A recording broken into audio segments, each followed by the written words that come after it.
Hi welcome. আজকে নিয়ে আসলাম আমি জর্ডানের বিখ্যাত মাকবুস, যেটা জর্ডানেই তৈরি করে বেশিরভাগ, সৌদিতে এটা খুব কম খায়।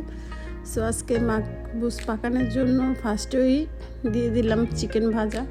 চিকেনটা শুধু লবণ দিয়ে হালকা একটু হলুদ দিয়ে ভাজবেন, আর কিছু কাজ নাই। এটা ভাজা শেষ হলে তারপর আপনাদেরকে দেখাইতেছি এক এক করে আমি কী কী সবজি দেবো। এটা হচ্ছে বেগুন, এখানে গাজর, আলু, পেঁয়াজ এবং সাথে আছে মাশরুম, তার সাথে আছে আপনার কাঁচামরিচ, রসুন এবং মুরগিগুলো ভেজে নিলাম। তো এগুলো সবগুলো আমরা ভেজে নিতে হবে এক এক করে। প্রথমে আলু ভাজতেছি, গাজর সহকারে ভাজতেছি, কারণ দুটোই সিদ্ধ হতে টাইম লাগবে। তার জন্য আগে থেকে ভেজে তারপরে আপনারা রান্না করবেন। আমার এই যে হয়ে গেল, হালকা ভাজা দিবেন, বেশি ভাজা না, অর্ধেক সিদ্ধ হলেই চলবে। তারপর দিয়ে দিলাম বেগুন ভাজা। এক এক করে সব কিছু একটা একটা করে ভাজা নেবেন, কারণ মাকবুসের মানে স্বাদই আসে ভাজা সবজিতে।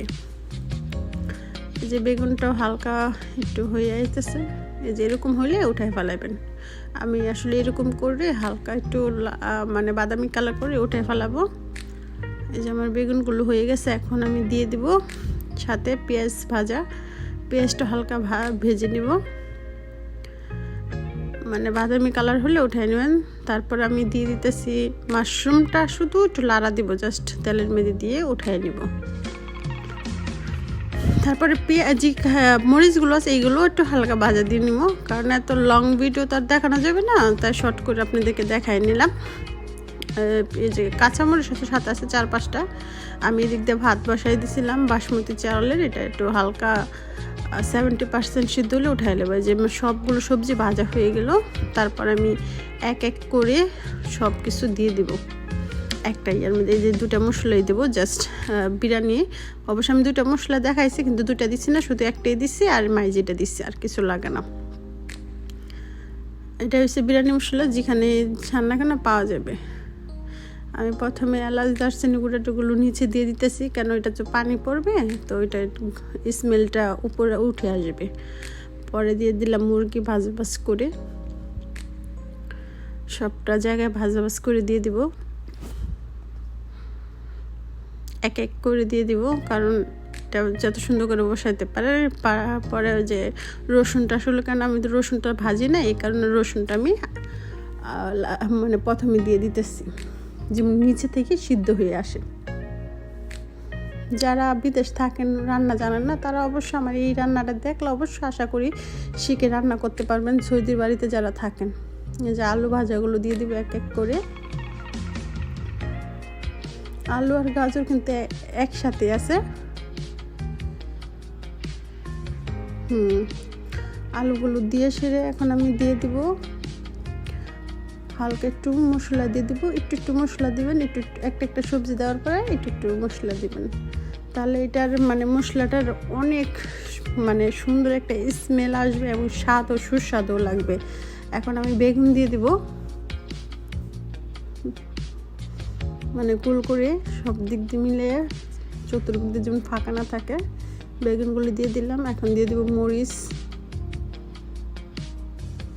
ক্যাপসিকামও আছে সাথে একটা। ক্যাপসিকামটা আসলে কে কীভাবে খায় জানি না, কিন্তু আমার কাছে সিদ্ধটাই খুব ভালো লাগে, খেতেও খুব ভালো লাগে। এই যে আমি পেঁয়াজগুলো দিয়ে দিলাম উপরে, আর পরে মাশরুমটা দিয়ে দিব। এখন এই যে মাশরুম দিয়ে দিলাম, মাশরুম। তারপরে আপনার মাশরুম দেওয়ার পরে এটার উপরে একটু মশলা দিয়ে দিবেন, 2 চামচের মতন। আসলে চামচের ইয়াটা নিয়ে হবে ছোট, এই ছোটো চামচ দিয়ে 2 চামচ মশলা পুরোটা ছড়াই দিবেন, কারণ এটার উপরে চাউল পড়বে, তো এটার মশলাটা একসাথে মিশে যাবে। মশলাটা দেওয়ার শেষে এইভাবে ছড়িয়ে দিবেন, কারণ একসাথে দিলে এটা দলা পেকে যাবে। ছড়িয়ে দিবেন। দেওয়ার পরে এটার উপরে আপনার একটু হালকা লবণ দিবেন, কারণ আমি তো লবণ দিই নাই অবশ্য, এই কারণে দিলাম। আর যদি পারেন তাহলে আগের থেকে লবণটা দিয়ে ভেজে নেবেন, কারণ আমি আগের থেকে লবণটা দিয়ে ভেজি নাই, এই কারণে এরকম করে দিতে হয়েছে। মাজিটা দিয়ে দিতেছি। তার এখন একটু পানি দিয়ে দিব, কারণ এটা তো আরও সিদ্ধ হতে বাকি আছে, তার জন্য পানিটা না দিলে হবে না। এখন দিয়ে দিব চাউল। এই চাউলটা দিয়েছি, অনেক গরম। চাউলটা দেওয়ার পরে ঢেকে দিয়ে এই যে আমার বিরিয়ানি হয়ে গেল। 5 মিনিট রেখে আমি কিন্তু উঠাইছি, অবশ্য আমি ভিডিওটা স্কিপ করে নিছি। এই যে আমার বিরিয়ানি একদম পারফেক্ট রেডি। আসলে এতগুলো বিরিয়ানি কিন্তু মানে মাকবুজ যাকে বলে, এটা আমি বিরিয়ানি বলে ফেলেছি, সরি, আর এটা মাকবুজ বলে। তো মাকবুজ তো আর আমি একা খাবো না, সবাই মিলেমিশে খাবে। আমার সাথে যে মেয়েরা আছে তারাও খাবে। দেখেন কি চমৎকার দেখতে, সে একটা টেস্ট, সে একটা কালার আইছে। দেখেন এভাবে অনেক সহজে আপনি জর্ডানের মাকবুজ পাকায় নিতে পারবেন। তাতে একটু নিয়ে হইব না, আমি যেভাবে দেখাইছি, হয়তো একটু টাইম লাগবে। আপনার টাইমটা নিয়ে সুন্দর করে পাকান। যদি রান্নার জন্য কোনো কথা শুনতে হয়, তাহলে এই রান্নাগুলো ওদেরকে করে দিলে ওরা আপনাকে মানে এত ভালোবাসবে, আর অন্যদিকে কোনো কথা আপনাদেরকে বলার সাহস পাবে না। ওকে, বাই বাই।